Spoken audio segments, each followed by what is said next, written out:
Hello, everyone, and thank you for joining us for another episode of Ohio Voices Informing Energy Choices. Today, we are here with Sierra Hayden, who's going to talk about all of the wonderful initiatives that she has for disadvantaged communities coming up in our upcoming year to reclaim space, to get in spaces that we typically are not, to get connected back to the land. And to continue to push the environmental justice movement forward, as well as exposing disadvantaged communities to environmental hacks, things that you can do to become more green friendly. So without further ado, Sierra, could you please introduce yourself to our audience? Tell us a little bit more about your background and what got you involved in environmental justice. Absolutely. So, like you said, I'm Sierra Hayden. I originally started off as a sustainable and regenerative urban farmer. So, I went to school for that. I went through the regenerative farming program through RFF with Agraria, which then led me to working with groundwork for about 5 years, where I was a youth program director there, leading the largest green youth workforce program in the nation. I have recently branched off and started Start Where You Are LLC, where we focus on two initiatives: We Outside Cincinnati and Go Green Black Cincy. Um, with We Outside Cincinnati, like you said, we're just trying to encourage disadvantaged communities to get outdoors, to experience activities that they're not often marketed to or have, a history of participating in.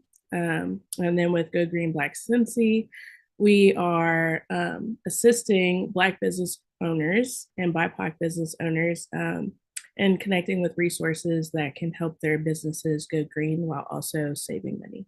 Well, we're talking about reclaiming spaces, as I know that your first event is coming up in a couple weeks in honor of Martin Luther King Day. So, can you tell us about We Outside and what the first event will be?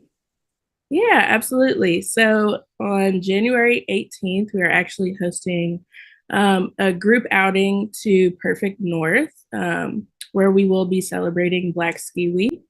The event will last about 6 hours, where we plan to just come together, have fun, talk about the history of Black Ski Week, why Black Ski Week was started, and then also learn and develop new skills ourselves. So, myself, I've never been skiing. I'm a little nervous about what that might look like, but I feel like when we participate in activities together, it makes it a little less daunting. So having a group of peers, being able to go out, try something new, and also just reclaim spaces. So typically, I don't think many of my friends or family, at least, have ever talked about skiing or had a desire to go skiing, but I do think that it's really important to be able to get outside and try new things. And just learning about the history of that along the way just makes it even better. Great. So I want to attend as well to try to Mhm. get outside of nature in the winter. I Mhm. know they think a lot of BIPOC folks do not participate in winter sporting activities, but to your point, I think it's about us reclaiming space and being connected with nature through every season, finding that one activity that we can do to get outside to really bring us back in connection with how important our earth is and why we can continue to save it, not just for summer in the spring when it's so fun to go hiking, but, each year and showing the importance of things we can do outside. Especially now, there has been a huge setback for a lot of environmentalists with the election of, our current president and some hesitation about what this new administration continue to allow a lot of the environmental justice efforts to move forward. And so I think that this event kind of continues to show, getting in spaces that we are not usually in to have those conversations. So can you speak to, you know, how your work will move forward given this new administration? Will anything change for you? Or are you just going to continue to encourage people to be connected? I don't think anything's necessarily changed with this administration, just because we've been through this before. And the first time around, that was really when my fire ignited. And for me, it's never dulled. I will say that with the presidential election going the way that it did.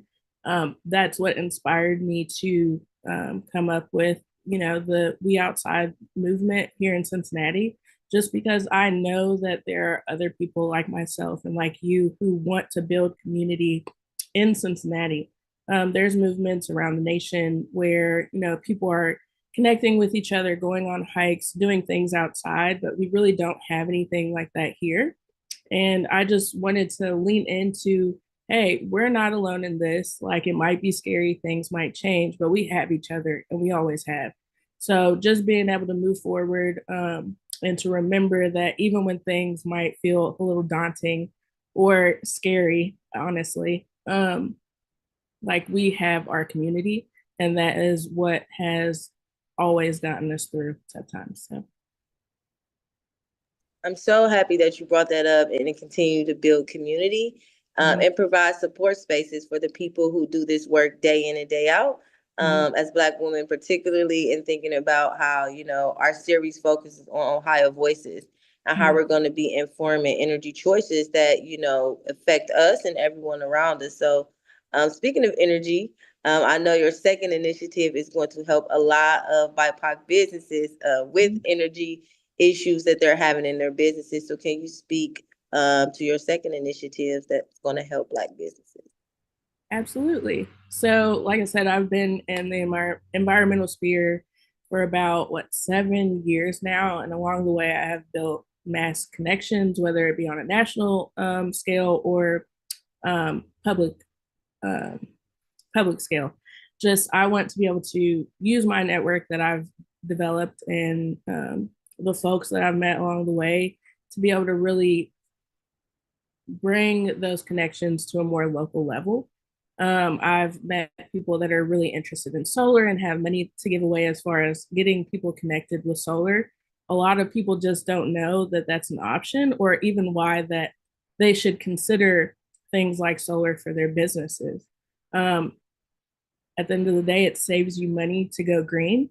Even though the initial funding might seem a little bit daunting, there's a ton of programs that are there to help these types of initiatives be accessible. And I just want to bridge the gap between the programs that are already out there and making sure that BIPOC businesses are getting a slice of that funding, and getting the exposure to these types of programs, um, just as we move forward in the direction of clean energy and sustainability. So we know solar is a big thing that's going to save on energy costs, and there are many programs that a lot of people in our communities are not taking advantage of. So being that connector is so important. Could you speak to other things that can help Black businesses? We know solar can, compost potentially can. So could you speak to some of those other hacks that businesses may not know about that they can tap into? Absolutely. I talked about solar just because I think that that can be focused on any type of business. But during these workshops that I plan to have, I really want to understand the businesses that people have and the issues that they may face. So let's say you're a hairdresser, you may use a lot of water. What are different types of ways that we can clean this water in house where you're recycling this water within your hairstyling business? Things as small as toilet paper, you can get sustainable toilet paper. You can learn how to compost.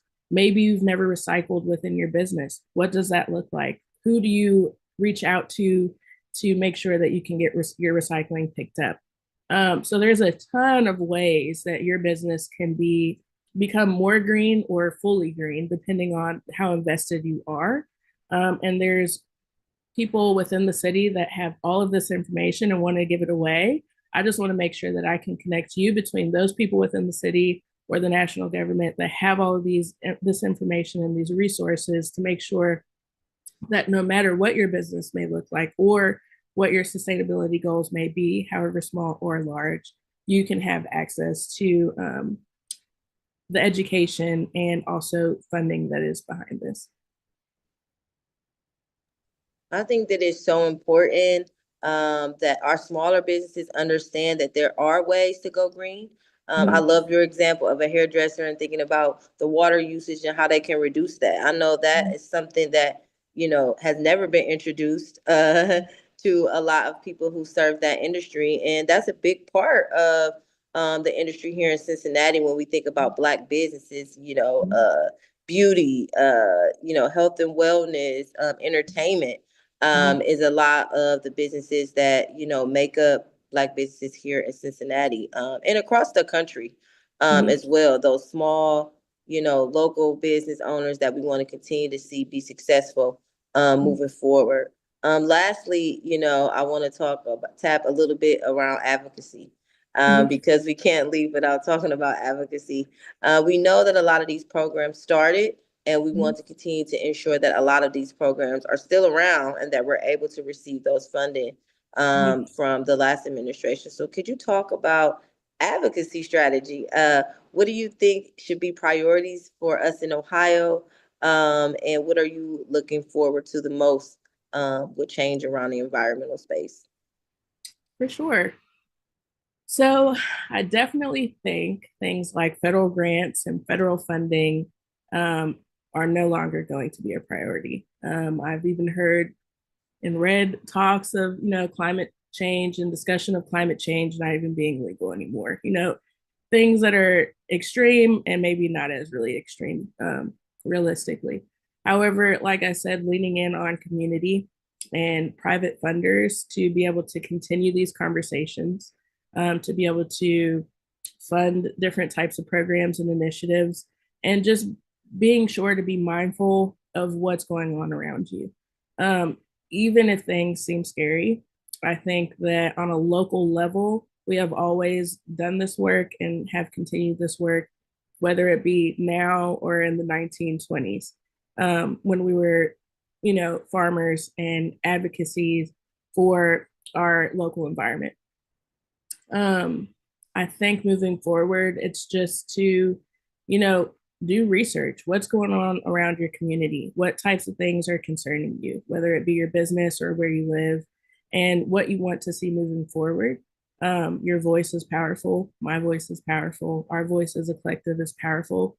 And when we have an understanding of what it is that we want to ask for when we come together, it's even more powerful. So, And then lastly, how can our audience find you? Where can they find you if they want to reach out for any small business help? They want to attend a We Outside event. How can they contact you?